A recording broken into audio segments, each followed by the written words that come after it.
ஆசீர்வதிப்பார். கர்த்தர் பெரிய காரியங்களை உங்க வாழ்க்கையிலே செய்வார். இந்த மாதம் முதற்கொண்டு அண்ணன் பேசும்போது சொன்னாங்க, சோர்ந்து போகாமல் பிரயாசப்படணும், விதைக்கும் போது அறுவடை செய்யலாம் என்று சொல்லி சோர்ந்து போகாமல். பாருங்க, ரோமரில் இன்னொரு வசனம் எனக்கு மிகவும் பிடித்தமான வசனம் 2:7 இங்க சொல்லுது, சோர்ந்து போகாமல் நற்கிரியைகளை செய்து மகிமையும் கனத்தையும் அழியாமையும் தேடுகிறவர்களுக்கு நித்திய ஜீவனை அளிப்பார். சோர்ந்து போகாமல் என்ன செய்யணுமா? நற்கிரியைகள் ப்ளூரல்ல இருக்குது, பன்மையில இருக்கு. ஏதாவது ஒரு நேரம் நன்மை செய்யறோம், அடுத்த நேரம் நமக்கு சோர்ந்துடும் இல்லையா? எவ்வளவு நாள் நன்மை செய்யறேன், எவ்வளவு நாள் நான் பிரயாசப்படுறது, எவ்வளவு நாள் நான் அப்படி செஞ்சுட்டே இருப்பேன், எவ்வளவு நாள் பிரயாசப்படுவேன்? இல்ல, சோர்ந்து போகாம நற்கிரியையில நம்ம செய்யும் போது என்ன செய்யறோமா? அழியாமையை தேடுகிறோம்.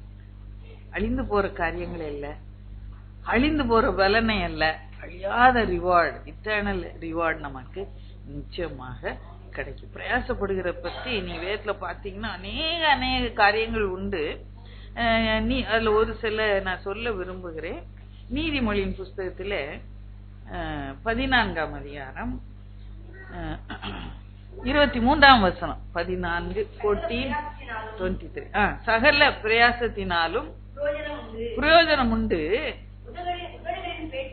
உதடுகளின் பேச்சோ வறுமை மாத்திரம். சகல பிரயாசம், கர்த்தருக்கு படுகிற பிரயாசம், இன்னும் நம்முடைய உலக பிரமான பிரயாசம், என்ன ஒரு சின்ன பிரயாசம்னாலும் அதுக்கு என்ன உண்டா? பிரயோஜனம் உண்டு. அநேக வேளையில நம்ம நினைக்கிறோம், இது என்ன இப்படி நான் மாத்திரம் தான் எங்க வீட்டுல இவ்வளவு கஷ்டப்படுறேன்னா, இல்ல நான் மாத்திரம் தான் நான் வேலை செய்யற இடத்துல இவ்வளவு கஷ்டப்படுகிறேன்னா, நான் மாத்திரம் தான் காலேஜில் இவ்வளவு கஷ்டப்படுறேன், மத்தவங்க எல்லாம் நல்லா இருக்காங்களே. ஒரு ஹவுஸ் ஒய்ஃப் சொல்லுவாங்க, நான் மட்டும்தான் எல்லா வேலையும் செய்யணும்.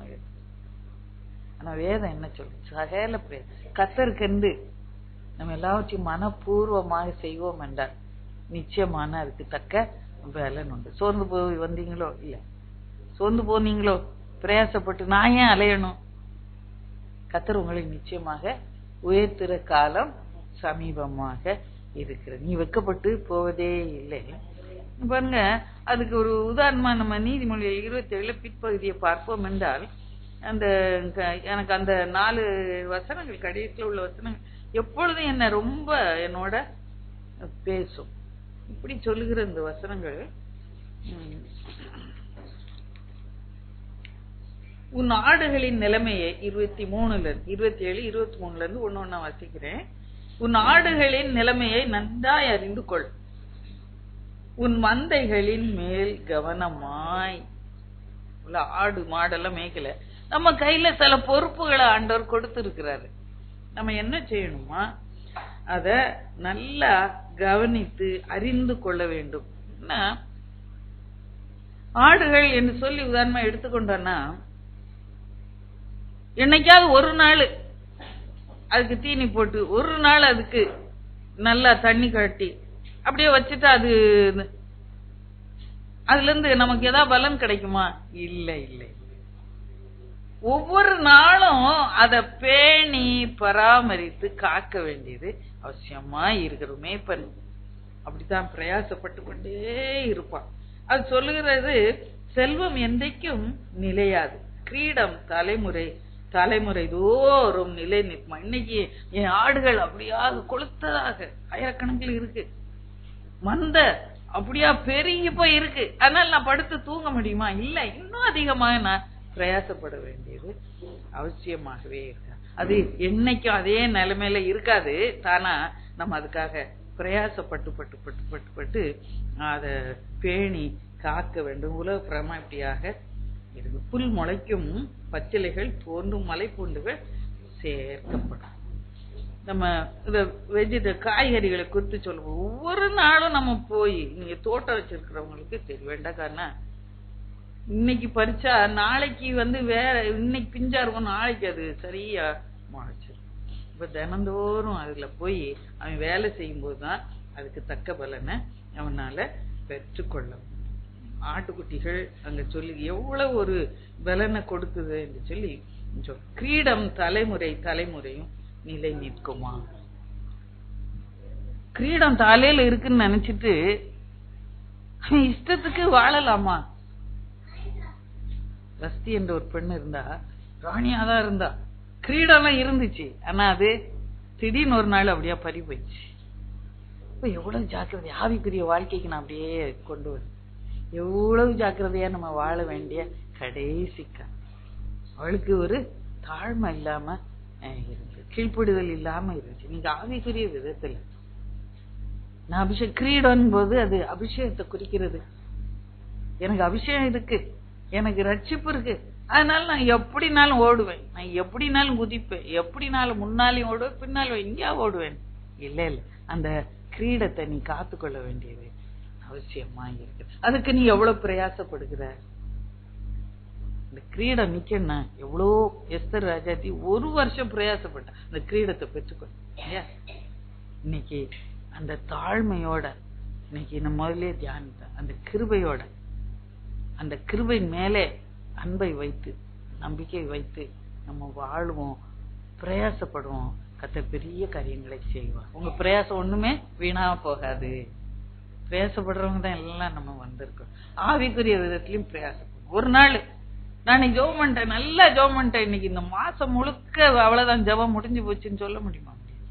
ஒவ்வொரு நாளும் ஒவ்வொரு நாளும் ஒவ்வொரு நாள் ஒவ்வொரு நாள் நம்ம ஜெபித்து, ஒவ்வொரு நாளும் வேதத்தை பார்த்து, ஒவ்வொரு நாளும் துதித்து, ஒவ்வொரு நாள் தாழ்மையாக கர்த்தர் நடந்து கொள்ள வேண்டியது அவசியமா இருக்கு. நம் சகல பிரயாசத்திலும் பிரயோஜனம் உண்டு.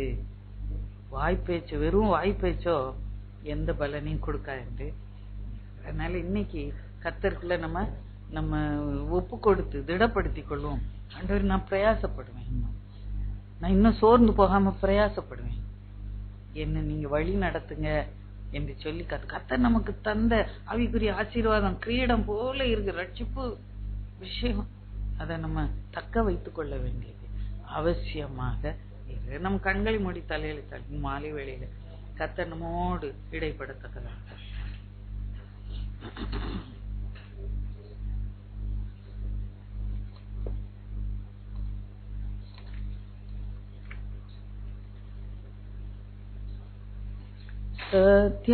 சத்தியவேதமான வீதை காலை மாலை வீதை போம் எப்போதும் ஓய்வில்லாமலே அறுப்பின்னற்காலம் எதிர்நோக்குவோமே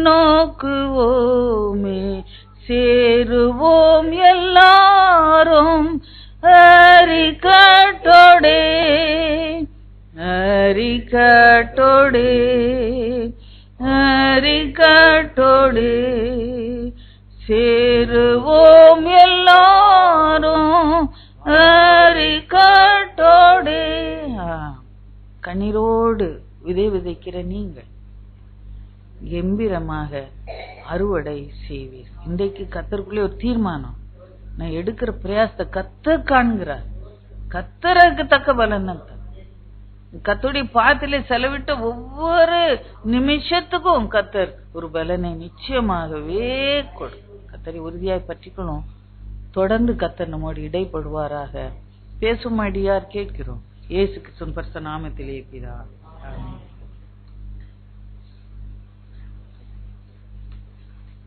ஆண்டவராகிய இயேசு கிறிஸ்துவின் நாமத்திலே நான் உங்கள் அனைவரையும் வாழ்த்துகிறேன். இன்றைக்கும் நான் உங்களோடு கூட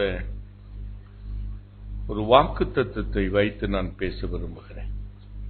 அது எண்ணாகமம், நம்பர்ஸ் சாப்டர் 11 and verse 23. எண்ணாகமம் 11ஆம் அதிகாரம் 23ஆம் வசனம்.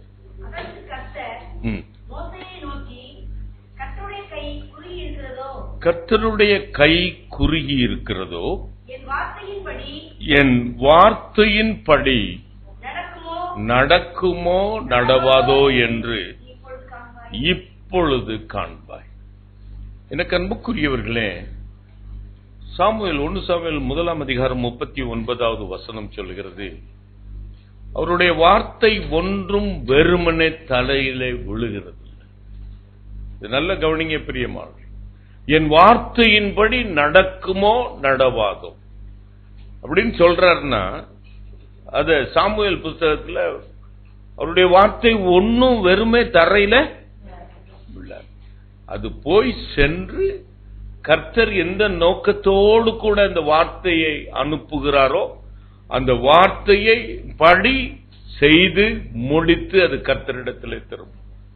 அது கர்த்தருடைய வார்த்தை. கர்த்தருடைய வார்த்தை நமக்கு அது கிரியை செய்து அது அவரிடத்திலே திரும்பி போகும். எனக்கு அன்புக்குரியவர்களே, இந்த வாக்கு தத்தங்களை நாம் நம்புகிறோம். அது ஒரு மனநிலைமை.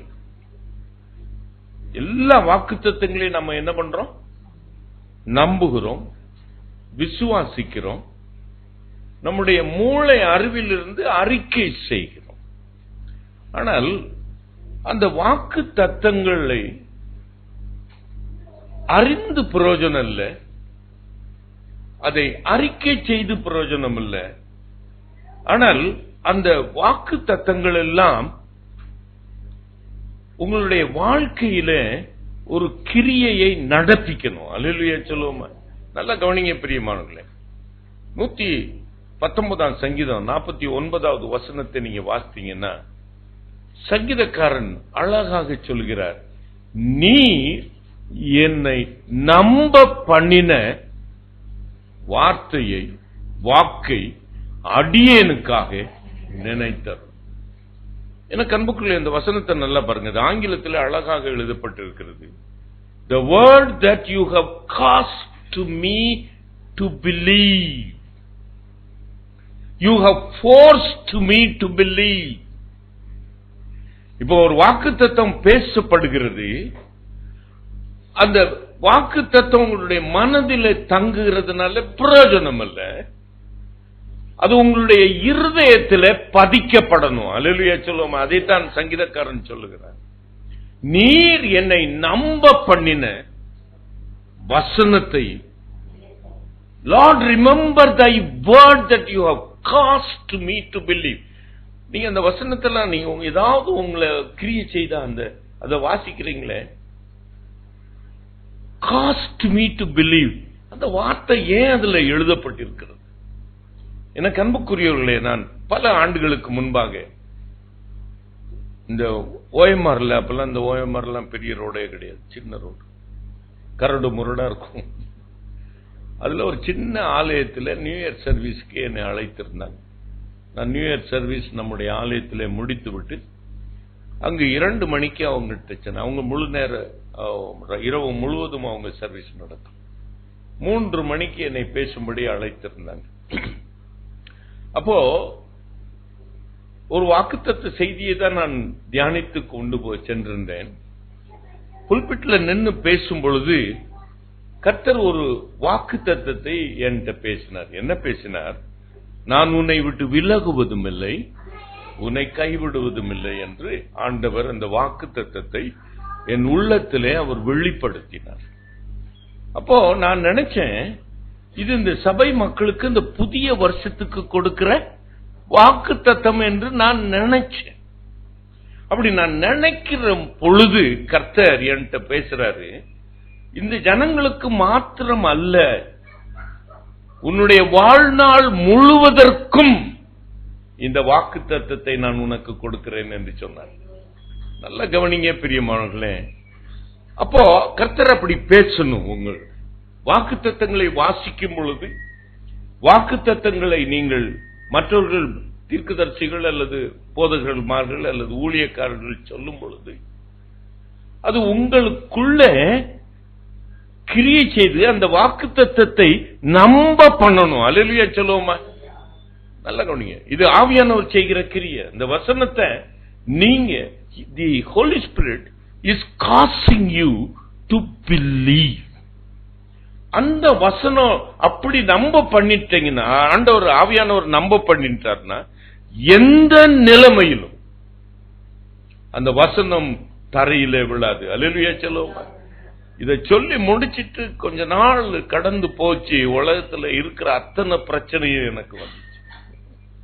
lot of friction in my life. Lot of people left me high and dry. Secular ஜாப்லையும் சரி, ஊழியத்திலையும் சரி. அப்படிப்பட்ட நிலைமையில ஆண்டவர் என்னை நம்ப பண்ணின வசனத்தை கர்த்தர் நான் முழங்காலிலே நிற்கும் பொழுது அவர் நினைவுபடுத்துவார். அல்லேலூயா சொல்லுவோமா?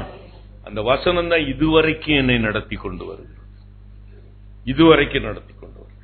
எனக்கு அன்புக்குரியவர்களே, இந்த வாக்குத்தத்தங்களை குறித்து இதுல என் வார்த்தையின்படி கர்த்தருடைய கரம் குறுகி போயிருக்கிறதோ, என் வார்த்தையின்படி நடக்குமோ நடவாதோ என்று இப்பொழுது காண்பீர்கள் என்று ஆண்டவர் சொல்லுகிறார். ஆனால் வேதத்தை நீங்க எல்லாத்தையும் நீங்க வாசித்து பார்க்கணும். இந்த வாக்கு தத்தத்தை நீங்க சுதந்திரித்துக் கொள்ளணும்னா வேதத்திலே மற்ற இடங்களிலே என்ன சொல்லப்பட்டிருக்கிறது? எசேக்கியேல் 12ஆம் அதிகாரம் 25, 28 வசனத்தை வாசித்து பார்த்தீங்கன்னா, அது தாமதியாது, அது நிறைவேறும், இனிமேல் தாமதிப்பது இல்லை. 28வது வசனம் நீங்க பாருங்க. அப்ப இந்த வாக்கு தத்தங்கள் எல்லாம் தாமதியாது, அது நிறைவேறும், தாமதிப்பதில்லை. இந்த வார்த்தைகள் எல்லாம் உங்களுடைய அந்த வாக்கு தத்தங்களை ஆண்டவர் நம்ப பண்ணும் பொழுது இந்த வசனங்கள் எல்லாம் உங்களுடைய இருதயத்தில் தோன்றணும். அல்லேலூயா சொல்லுவோமா? இன்னொரு இடத்துல வாசிக்கிறோம், தாமதித்தாலும், அது நீங்க அதை நீங்க கண்டுபிடிங்க, அந்த வசனத்தை கண்டுபிடிங்க. அப்படின்னா அந்த if you put little more effort in searching the word, then only you will not miss the blessing from God. அல்லேலூயா சொல்லுவோமா? அது தாமதித்தாலும் அது நிறைவேறும், இனிமேல் எங்க வாசிங்க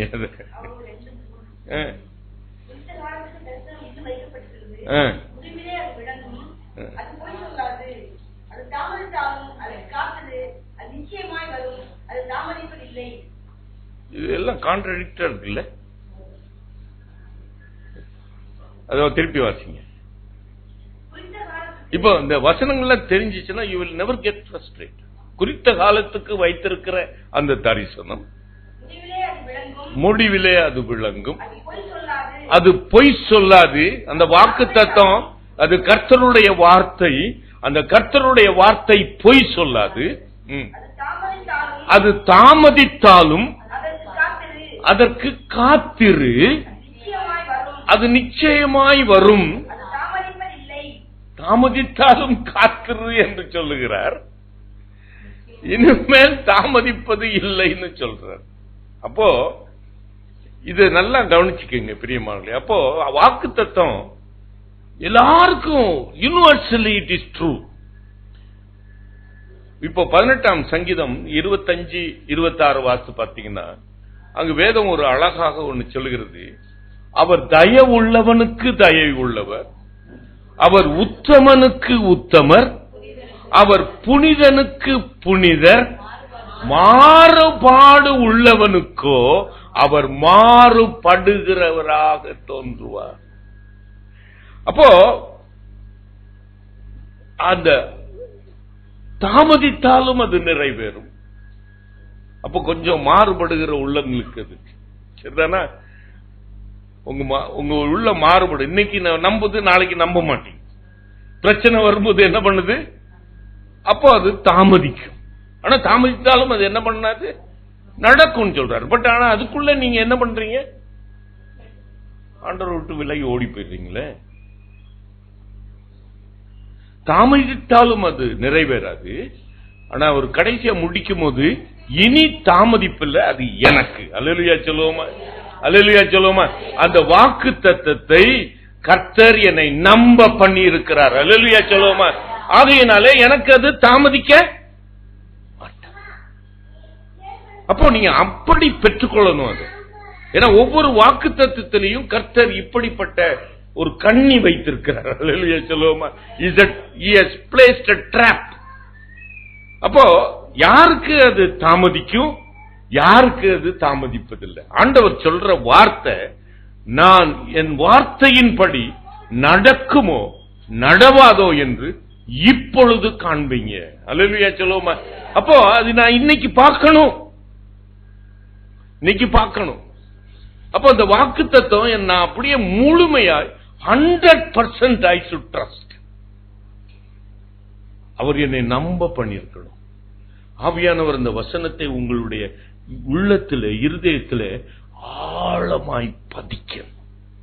என்ன நேரிட்டாலும் கர்த்தர் என்னை விட்டு விலக மாட்டார், என்னை கைவிட மாட்டார். அல்லேலூயா சொல்லுவோமா? அல்லேலூயா, அல்லேலூயா, அல்லேலூயா, அல்லேலூயா. அப்போ அந்த சம்பவத்தை அது எல்லாத்துக்கும் தெரியும். அந்த எகிப்திலிருந்து ஆண்டவர் இந்த ஜனங்களை அழைத்து கொண்டு வந்தார். அப்போ எகிப்தில என்ன நடந்துச்சா, அவங்க இலவசமா அவங்க சில காரியங்களை சாப்பிட்டாங்களாம். எவனாவது இலவசமா கொடுப்பானா? நல்ல வேலை வாங்கிட்டு கொடுத்துருப்பான். எல்லாம் குடிக்கிறதுக்கு டாஸ்மாக் கொடுக்கிற அந்த கடையில போய் போடுறதா உங்களுக்கு ஃபேனா கொடுக்கறான். யாரும் ஏமாற மாட்டாங்க. அப்போ அந்த இறைச்சி பாத்திரத்து பக்கத்திலேயே நாங்க உட்கார்ந்து இருந்தோம். அப்படி நீங்க இந்த பழைய பாட்டு புத்தகத்தை வாசித்து பாத்தீங்கன்னா எப்ப பார்த்தாலும் இறைச்சி பாத்திரத்துக்கு முன்னாடியே நாங்க உட்கார்ந்து இருந்தோம். எல்லாம் இலவசமா. வெங்காயம் எங்கே, வெள்ளரிக்காய்கள் எங்கே, வெள்ளப்பூண்டுகள் எங்கே, மச்சங்கள் எங்கே, அதெல்லாம் எல்லாவற்றையும் இலவசமா சாப்பிட்டோம். இப்பொழுதோ இந்த மன்னா எங்களுக்கு வெறுப்பாய் இருக்கிறது. நல்ல கவனிங்க பிரியமா. இந்த மன்னா என்னவென்று வேதம் சொல்லுகிறது? தூதர்கள் சாப்பிடுகிற அப்பம். அதை கர்த்தர் உனக்கு உணவாக கொடுத்திருக்கிறார். It is a heavenly manna. தூதர்கள் சாப்பிடுகிற அப்பத்தை அதிகாலையில அவர்கள் முழிக்கிறதுக்கு முன்பாக அவர் மன்னா பெய்யுமா. அந்த மன்னா அவர்களுக்கு முதலாவது எப்படி இருந்துச்சான்? தேனிட்ட பணியாரம் போல இருந்துச்சான். முதல்ல எல்லாம் நல்லா இருந்துச்சு. ஆனா கொஞ்சம் கொஞ்சம் கொஞ்சம் கொஞ்சம் என்ன வந்துருச்சு? இந்த வசனம் ஒலிவ எண்ணெய், புதிய ஒலிவ எண்ணெயை போல இருக்குமா. இப்ப துபாய்க்கு போயிருக்கும் போது அங்க இந்த ஆலிவ் ஆயில் எடுத்து வாயில, அதுக்குன்னு எடுத்து வாயில வச்சு பார்த்தேன். அதுல ஒரு டேஸ்டும் கிடையாது. தேனிட்ட பணியாரம் போல இருந்த அந்த மன்னா ஒலிவ எண்ணெயை போல உங்களுக்கு தோணுச்சு. ஆகையினால் தான் அவங்க முறுமுறுக்கிறாங்க. ஆனால் அந்த முறுமுறுப்பிலும் கூட கர்த்தர் பெரிய காரியத்தை செய்கிறார். நான் சொல்றேன் நம்ப பண்ணினார் என்று சொல்றேன் வசனங்கள். ஆனாலும் சில நேரத்தில் கால தாமதம் ஆகும் பொழுது நாம் என்ன செய்கிறோம்? முறுமுறுக்கிறோம். அது மோசேக்கு கூட அந்த முறுமுறுப்பு மிகவும் கோபத்தை உண்டாக்கினது. அந்த ஜனங்கள் முறுமுறுக்கிறது அந்த ஊழியக்காரனுக்கு பெரிய கோபத்தை உண்டாக்கி. ஆனா அது ஆண்டவரிடத்துல அவன் எடுத்துக்கொண்டு செல்கிறான். அப்பொழுது ஆண்டவர் சொல்லுகிறார், அவங்களுக்கு நான் இறைச்சியை போஷிக்க கொடுக்கிறேன். ஒரு நாள் இல்ல, 2 நாள் இல்ல, 5 நாட்கள் இல்ல, 10 நாட்கள் இல்ல, 20 நாட்கள் இல்ல, ஒரு மாதம் முழுவதும் நான் அவங்களை இறைச்சியால் போஷிப்பேன். அப்போ இந்த மோசேக்கு ஒரு எண்ணம் தோணுது, இத்தனை ஜனங்களுக்கும். ஏன்னா இறைச்சி பாத்திரத்து பக்கத்திலே உட்கார்ந்து இருந்தவன் அவன் ஒவ்வொருவரும் ஒரு 10 காடை சாப்பிடுவான் போல. ஆளை கொஞ்ச நாள் விட்டு ஆளை அடிச்சே சாப்பிட்டுருப்பான். அப்படி ஒரு பயங்கரமான ஆளுங்க. இவங்களுக்கு எப்படி ஆண்டவர் 1 மாசம் வரைக்கும் கொடுப்பாரு? வானத்துல இருக்கிற அத்தனை பறவைகளை அடித்து கொடுத்தாலும் பத்தாதே, வனாந்திரத்தில் இருக்கிற அத்தனை மிருகங்களையும் பிடிச்சு கொடுத்தாலும் பத்தாதே, சமுத்திரத்தில் இருக்கிற மச்சங்கள் அத்தனையும் பிடிச்சாலும் பத்தாதே என்று சொன்ன. அப்பொழுதுதான் ஆண்டவர் சொல்ல, என் கை குறுகி போயிருக்கிறதோ, என் வார்த்தையின் படி நடக்குமோ நடவாதோ என்று இப்பொழுது காண்பீங்க. அல்லேலூயா சொல்லுவோம். இந்த வசனத்தை நீங்க நம்ப பண்ணிருந்தீங்கன்னா உங்களுடைய வாழ்க்கையில இந்த வாக்கு தத்துவம் ஒவ்வொரு நாளும் கிரியை செய்யும். அல்லேலூயா, அல்லேலூயா, அல்லேலூயா. ஒவ்வொரு நாளும் ஒரு அற்புதம். ஒவ்வொரு நாளும் கர்த்தர் உங்களை போஷிப்பார். ஒவ்வொரு நாளும் கர்த்தர் உங்களை திருப்தியாக்குவார். நிச்சயமாய் செய்வார். அந்த காரியத்தை ஆண்டவர் எப்படி செய்கிறார் என்று 1-2 காரியங்களை சொல்லட்டும். முதலாவது அந்த 31வது வசனத்தை வாசிங்க. அப்பொழுது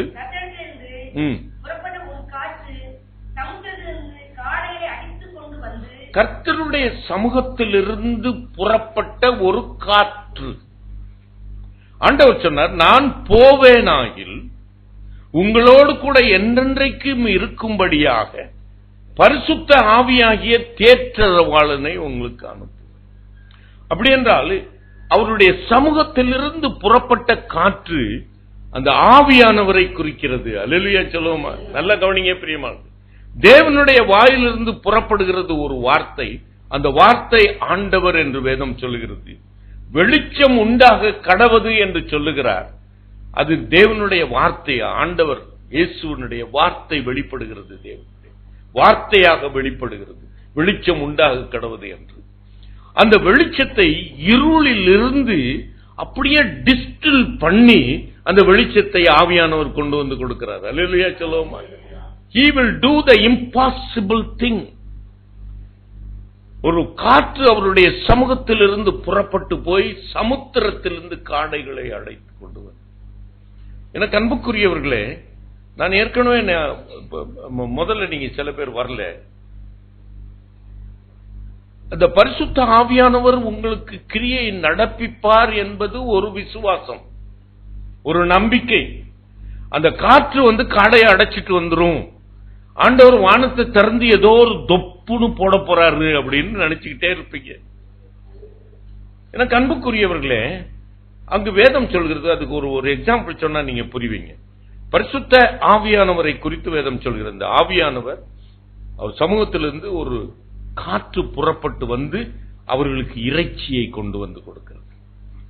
இங்கு லூக்கா 1ஆம் அதிகாரத்தில் நீங்க 30 to 49 வரைக்கும் நீங்க வீட்டுக்கு சென்று வாசித்து பாருங்க. அங்கு ஒரு impossible thing is being told to Mary. மரியாளிடத்தில் இந்த தூதன் சொல்லுகிறான், நீ ஒரு குமாரனை பெறுவாய். அப்போ அவளுக்கு அதை நம்ப முடியல. ஏனென்றால் அவள் சொல்றா, நான் திருமணம் எனக்கு ஆகலையே, நான் புருஷனை அறியேனே, எனக்கு எப்படி ஒரு குழந்தை உண்டாகும்? நான் இதை நினைச்சு பார்த்தேன், ரொம்ப நாள் நினைச்சு பார்த்தேன். நீ ஒரு குமாரனை பெறுவாய் என்று யார்கிட்ட சொன்னா அந்த தூதன்? மரியாளுடைய நிலைமை அந்த நேரத்தில் என்னவா இருந்துச்சு சொல்லுங்க. அப்ப அதெல்லாம் நல்லா படிச்சிருந்தா தான் புரியும். மரியாளுடைய நிலைமை அந்த நேரத்தில் என்ன இருந்துச்சு? she was engaged. ஒரு நிச்சயம் பண்ணி வச்சிருந்தாங்க, அவளுக்கு திருமணத்திற்கு நிச்சயம் பண்ணி வச்சிருந்தாங்க. நிச்சயம் பண்ணிட்டு இந்த திருமணத்திற்காக காத்து கொண்டிருக்கிறார். அவட்ட ஆண்டவர் வந்து தூதன் மூலமா சொல்றாரு, நீ ஒரு குமாரனை பெறுவாய். அப்போ என்ன நினைப்பீங்க? நீங்க என்ன நினைப்பீங்க சார்? கல்யாணம் ஆன உடனே எனக்கு ஒரு பையன் பிறக்க போறான். நார்மலி அப்படிதான் நினைப்பீங்க. ஆனா பாருங்க, இந்த வசனம் பாருங்க, அவளுடைய உள்ளத்துல எப்படி நம்ப பண்ணிச்சியா? கரந்தட்டி ஆண்டவருக்கு நன்றி. நீ ஒரு குமாரனை பெறுவாய் என்றோன இப்போ பெறுவாய். அவருடைய நம்பிக்கை, அந்த வசனம் அப்படி அவளுடைய உள்ளத்துல கிரியை செய்திருக்கு இப்பொழுது. ஆகையினால் தான் அவட்ட ஆண்ட அந்த தூதன்ட்ட கேட்கிறாவா, இது எப்படி ஆகும் ஆண்டவரே, நான் புருஷனை அறியேனே. அப்பொழுது தேவதூதன் சொல்லுகிறான், பரிசுத்த ஆவி உன்மேல் வரும், உன்னதமானவருடைய பலம் உன் மீது நிழலிடும். 37 சொல்ற, தேவனால் கூடாத காரியம் ஒன்றுமில்லை. அப்போ அந்த அந்த மிரக்கலை பெறுகிறதற்கு, தாமதியாமல் நடக்கிறதற்கு அவள் ஒரு காரியத்தை செய்கிறாள். நான் உமக்கு அடிமை, நான் உமக்கு பரிசுத்த ஆவியானவர் தான் அதை நடத்த போறாரு. ஆனா அந்த பரிசுத்த ஆவியானவர் செய்ய போகிற காரியத்திற்கு இவள் தன்னை அடிமை என்று சொல்கிறார். பரிசுத்த ஆவி செய்வார் என்பது ஒரு விசுவாசம், ஒரு மனநிலைமை. ஆனால் அந்த மனநிலைமை மாறி ஆண்டவர் நிச்சயமாய் அதை செய்வார் என்ற இன்னொரு மனநிலைமைக்கு விசுவாசிக்கிறது மாத்திரமல்ல, அந்த விசுவாசிக்கிறதை நான் பெற்றுக் கொள்வதற்கு நான் அடிமை என்று என்னை தாழ்த்துகிறேன். அல்லேலூயா சொல்லுவோமா? நம்ம அநேக நேரத்தில் நம்மை தாழ்த்துகிறது இல்லை.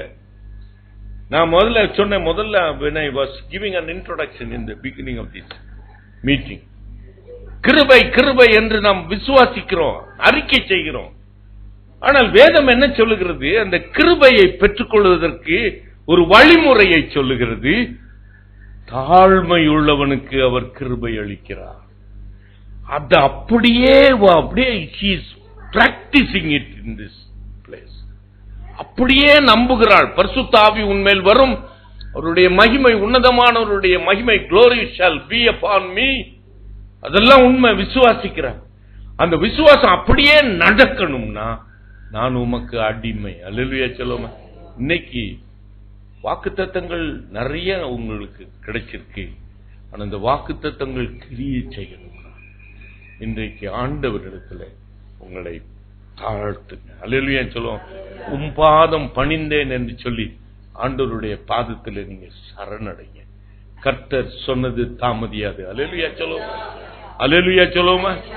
தாமதியாது, நிறைவேறும். இனி தாமதிப்பது இல்லை, இப்பொழுதே காண்பீங்க. அல்லேலூயா சொல்லுவோமா. அல்லேலூயா, அல்லேலூயா. இப்பொழுது காண்பீங்க என்ற, இப்பொழுது காண முடியல, நான் நாளன்னைக்கு அதுக்கப்புறம் காண்கிறேன் அப்படின்னா நீங்க ஆண்டவரிடத்துல உங்களை தாழ்த்தலன்னு. தாழ்மை உள்ளவனுக்கு தான் கர்த்தர் கிருபை அளிக்கிறார்.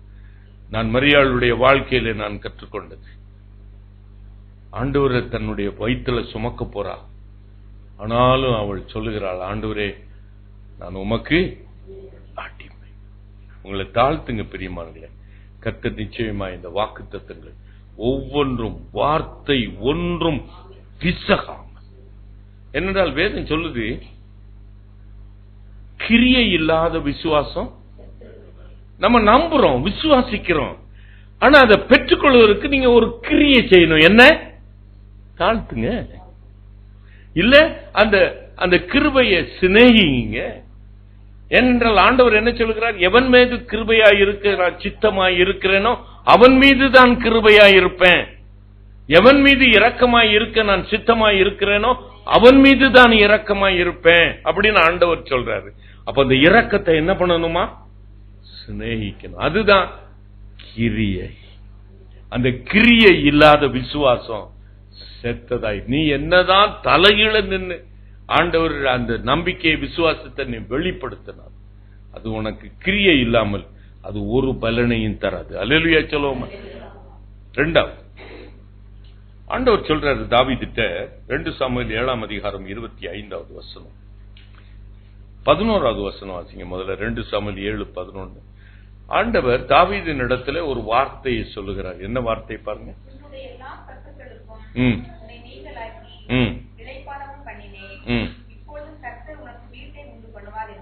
இப்பொழுதும் கர்த்தர் உனக்கு ஒரு வீட்டை உண்டு பண்ணுவார், கர்த்தர் என்று உனக்கு அறிவிக்கிறார். நல்ல கவனிங்க. தாவீதுக்கு ஒரு வார்த்தை வெளிப்படுகிறது தீர்க்கதரிசி மூலமா. அவர் உனக்கு ஒரு வீட்டை உண்டாக்குவார். எனக்கு அன்புக்குரியவர்களே, இதை நல்ல நினைக்க. வீடுனா don't think literally a house. God is going to make a profession for you. இல்ல உனக்கு ஒரு வியாபாரத்தை அவர் துவக்கி கொடுப்பார். இல்லது ஒரு நிரந்தரமான ஒரு வாழ்க்கையில ஒரு நன்மையை பெற்றுக்கொள்ள ஆண்டவர் உனக்கு ஒரு காரியத்தை திறந்து கொடுக்க போகிறார். வீடு கட்டுகிறது என்பது வீடு மாத்திரமல்ல. Don't take it literally a house to dwell, literally for me to eat. நான் புசிக்கிறதற்கும் நான் குடிக்கிறதற்கும் எனக்கு தேவையான காரியத்தை ஆண்டவர் எனக்கு கொடுப்பதற்கு ஒரு பிசினஸை அவர் கொடுக்கணும், இல்ல ஒரு வேலையை கொடுக்கணும். நல்ல கவனிங்க பிரியமா. அப்போ ஆண்டவர் சொல்றாரு, நான் உனக்கு ஒரு வீட்டை உண்டாக்குவேன் என்று கர்த்தர் சொல்லுகிறார். அத ஆண்டவர் நிறைவேற்றுகிற விதத்தை பாருங்க, அதுதான் முக்கியம். அந்த காடையை கொடுத்ததுக்கு அவர் என்ன அனுப்பினாரு? காற்றை அனுப்பினார், பரிசுத்த ஆவியானவரை அனுப்பினார். அது போய் எல்லா காடையும் அடிச்சுட்டு வந்து கொடுத்துருச்சு. ஆனா அது பழைய ஏற்பாட்டு சத்தியத்தை புதிய ஏற்பாட்டில அந்த பரிசுத்த ஆவியானவருடைய கிரியை நம்ம எப்படி பெற்றுக்கொள்கிறோம்? தாழ்த்தி பெற்றுக்கொள்கிறோம். அல்லேலூயா சொல்லுவோமா. பழைய ஏற்பாட்டில அதா கிடைச்சிருச்சு அவங்களுக்கு. பரிசுத்த ஆவியானவர், அந்த காற்று என்கிறது பரிசுத்த ஆவியானவர். அவங்க அதற்காக தங்களை தாழ்த்தல, அவங்களை வெறுமையாக்கல, அவங்க வாயில இன்னும் முறுமுறுப்பு தான் இருந்துச்சு. ஆனாலும் கர்த்தர் அந்த ஆவியானவரை அனுப்பி அதை செய்தார். ஆனால் புதிய ஏற்பாட்டின் காலத்துல அந்த ஆவியானவருடைய கிரியையை நான் பெற்றுக்கொள்ள வேண்டும் என்றால் என்னை தாழ்த்தணும். மரியாள் அதற்கு ஒரு எக்ஸாம்பிள். அல்லேலூயா சொல்லுவோமா? அல்லேலூயா. இங்கு ஆண்டவர் சொல்லுகிறார், நான் உன் வீட்டை உனக்கு கட்டி தருகிறேன் என்று சொல்லுகிறார். ஆனால் இப்பொழுது 25வது வசனத்தை வாசிங்க. அவர் ஆவியானவரை அனுப்பி அவனுக்கு வீட்டை கட்டி கொடுக்கல. ஆவியானவர் அனுப்பி அவனுடைய சத்துருக்களிலிருந்து அவனுக்கு இளைப்பாறுதலை கொடுக்கல. ஆவியானவரை அனுப்பி ஆண்டவர் அவனுக்கு இளைப்பாறுதலை கொடுக்கல. அங்கு வேதம் சொல்லுகிறது, இப்போதும் தேவனாகிய கர்த்தாவே, நீர் உமது அடியானையும் அவன் வீட்டை குறித்து சொன்ன வார்த்தையையும் என்றென்றைக்கும் நிலைவரப்படுத்த தேவரீர் சொன்னபடியே எனக்கு செய்தருளும். அல்லேலூயா சொல்லுமா? இது என்னது இந்த வசனம்? It's a prayer. ஆண்டவரே, thou hast said. ஆண்டவரே, நான் யாக்கோபு ஒரு அருமையான ஒரு எக்ஸாம்பிள். ஆண்டவரே, நீர் என்னை உம்முடைய தகப்பனுடைய தேசத்துக்கு கொண்டு வருவேன் என்று நீர் சொன்னீரே. அவனுடைய ஜெபம். ஆண்டவர் அவனை சொல்றாரு, நீ போகிற இடமெல்லாம் உன்னோடு கூட இருந்து உன்னை காத்து, 28:15 ஆதியாகமத்தில், உன்னை காத்து நான் திரும்பவும் உன்னுடைய தேசத்துக்கு நான் வர பண்ணுவேன். நான் சொன்னதை செய்யும் அளவும் நான் உன்னை கைவிடாதிருப்பேன். ஆனால் அவன் தேசத்துக்கு புறப்பட்டு வரும் பொழுது அவனுடைய சகோதரன் அவனுக்கு எதிராக புறப்பட்டு வரும். அப்பொழுது ஆண்டவர்கிட்ட அவன் சொல்றான், ஜெபிக்கிறான், ஆண்டவரே, நீர் என் தேசத்துக்கு கொண்டு வருவேன் என்று சொன்னீரே. Thou hast said, O Lord. This is a wonderful prayer for the promise to be fulfilled in your life. Hallelujah சொல்லுமா? அந்த வாக்குத்தத்தம் உன்னுடைய வாழ்க்கையில நிறைவேறுவதற்கு கர்த்தர் கொடுத்த அந்த வாக்குத்தத்தத்தை கர்த்தருடைய சமூகத்துல நினைவு கூறி, ஆண்டவரே, அடியானுக்கு நீர் இதை செய்தருளும் என்று நீங்க செபிக்கும் பொழுது, அப்போ ஆண்டவருடைய வாக்குத்தத்தங்கள் என்னுடைய வாழ்க்கையில நிறைவேறணும்னா நான் முழங்கால என்ன பண்ணணும்? முழங்கால முடக்கிறதற்கு ஒரு பெரிய ஒரு அது தெய்வீக சுவாபம் என்ன? முழங்கால முடக்கணும்னா என்ன வருது? முதல்ல உங்கள்கிட்ட என்ன காணப்படும்? ஒரு தாழ்மை. தாழ்மை. எனக்கு அன்புக்குரியவர்களே, கர்த்தருடைய வாக்குத்தத்தங்கள் எல்லாம் நிறைவேறுவதற்கு உங்களை தாழ்த்தி ஆண்டவரிடத்திலே ஜெபம் பண்ணணும். அல்லேலூயா சொல்லுவோமா? அல்லேலூயா, அல்லேலூயா, அல்லேலூயா. மூன்றாவது 2 ராஜாக்கள் 4ஆம் அதிகாரம் 42-44 வசனத்தை நீங்க வாசித்து பார்த்தீங்கன்னா, அங்க ஒரு சம்பவம். போலாண்டா, இன்னும் கொஞ்ச நேரம் உட்கார்ந்துடா பையா, அவனுக்கு கொஞ்சம் பிஸ்கட் எடுத்துக்கிட்டு உட்கார்ந்து சாப்பிட்டுக்கிட்டா அது இருக்கட்டும். இங்கு ஒரு சம்பவம் எழுதப்பட்டிருக்கிறது. கில்கால் என்று சொல்லப்படுகிறது. அந்த கில்கால்ல பஞ்சம் என்று சொல்லப்படுகிறது. இந்த வசனங்களை நீங்க வாசிங்க. அப்போ இந்த பஞ்சம் எப்படி இருக்கும்னு நீங்க ராஜாக்கள் புஸ்தகத்துல வாசித்தீங்கன்னா, இன்னைக்கு ஓம் பிள்ளையை சமைச்சு சாப்பிடுவோம், நாளைக்கு அப்படி பயங்கரமான ஒரு பஞ்சங்கள் அந்த நாட்கள். அப்படிப்பட்ட நாளிலே இந்த கில்கால்ல பஞ்சம். ஆனால் தீர்க்கதரிசியின் புத்திரர்களுக்கு சாப்பிடுவதற்கு ஒன்றும் இல்லை. அந்த தீர்க்கதரிசி சொல்லுகிறான், கொஞ்சம் கூளை காய்ச்சி கொடுங்கன்னு சொல்றான். அப்போ அவங்க மாவை எடுத்து ஒரு பானையில போட்டு கூழ் சமைக்கிறாங்க. அது வெறும் அது அன்னைக்கு அவங்களுக்கு என்ன பண்ண, இந்த கூழ் சாப்பிட்டு அவங்க நாக்கெல்லாம் என்ன ஆயிடுச்சு? செத்து போயிடுச்சு. அது வரைக்கும் அந்த கூழ் என்னவா இருந்துச்சு அவங்களுக்கு? தேனிட்ட பணியாரம் போல இருந்துச்சு. இப்ப அந்த கூழ் என்னவா ஆயிடுச்சு அவங்களுக்கு? ஒலிவ எண்ணெயை போல வளவள கொலகொலன்னு ஆயிடுச்சு. அதனால என்ன பண்ணாங்க, போய் கொஞ்சம் கொமட்டிக்காய்க்கு குக்கும்பரை எடுத்து வாங்கி வெட்டி போட்டு அந்த கூழ் சாப்பிடுவோன்ட்டு போய் எடுத்துட்டு வராங்க.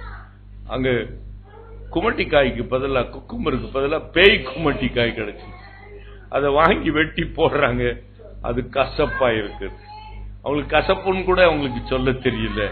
இந்த பானையில சாவு இருக்குதுன்னு சொல்றாங்க. அப்போ தீர்க்கதரிசி சொல்லுகிறான், கொஞ்சம் மாவை கொண்டு வர சொல்லி அதுல போட்டு அந்த கசப்பை ஒரு மரத்தை வெட்டி போட்ட உடனே அந்த தண்ணீர் மாறா என்கிற அந்த கசப்பு மாறி மதுரமாக மாறினது அல்லவா. இந்த மாவை எடுத்து அந்த பானையிலே போட்டுகிறான், அந்த கசப்பு மதுரமாக மாறுகிறது. அதை அவர்கள் சாப்பிடுகிறார்கள். பிடிக்காத ஒன்ன சாப்பிட்டா அவங்க திருப்தி அடைய முடியுமா?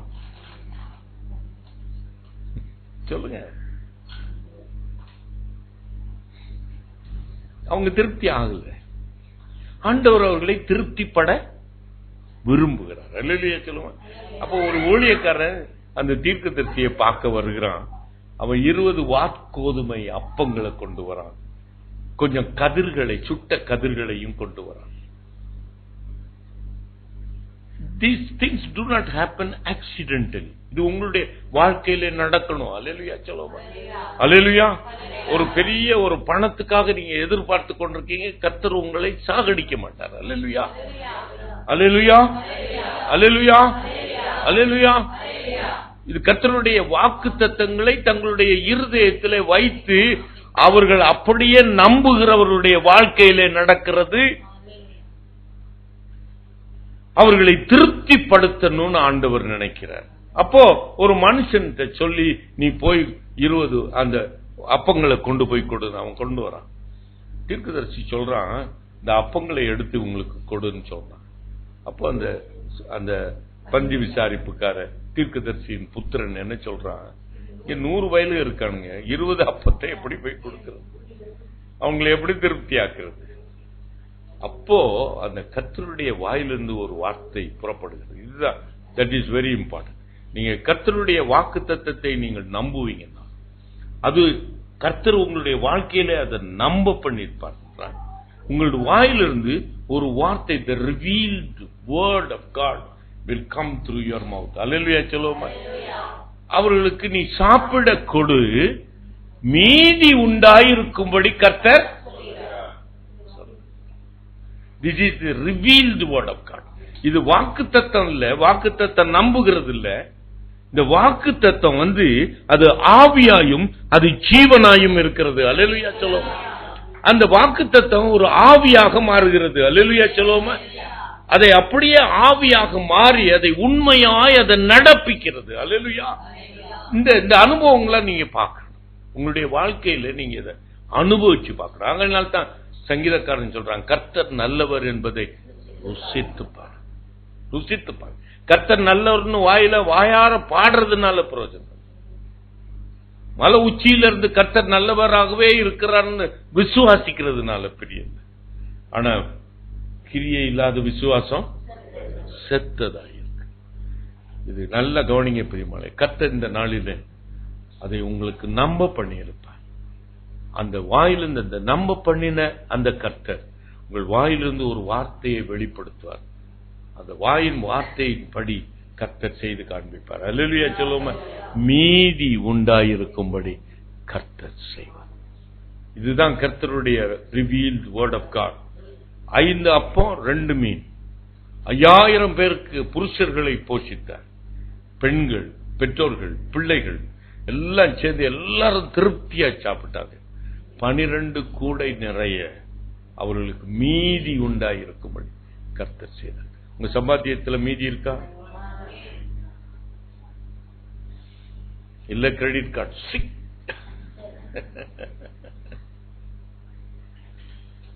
இல்ல கடன். எங்களை மாதிரி பேண்ட் ஷர்ட்டை போட்டவங்க கிரெடிட் கார்டை ஸ்வைப் பண்ணிடுவான். அங்க உட்காந்துருக்காங்களே அந்த அம்மா எங்க போவாங்க? பக்கத்து ஈட்டிக்காரன்ட்டு போவாங்க. எனக்கு அன்புக்குரியவர்களே, இதை மனதில் வைத்துக் கொள்ளுங்கள். ஒரு நாளும் அவர் சொன்னால் தாமதிக்காது. அல்லேலூயா, அல்லேலூயா. அது தாமதித்தாலும் அது நிறைவேறும். அல்லேலூயா சொல்லுவோம். இனி தாமதிப்பதில்லை. நீங்க இது அப்படியே அந்த வார்த்தையை நீங்க எடுத்துக்கிட்டீங்கன்னா இனிமேல் என்ன பண்ணாது? தாமதிக்காது. அல்லேலூயா, அல்லேலூயா.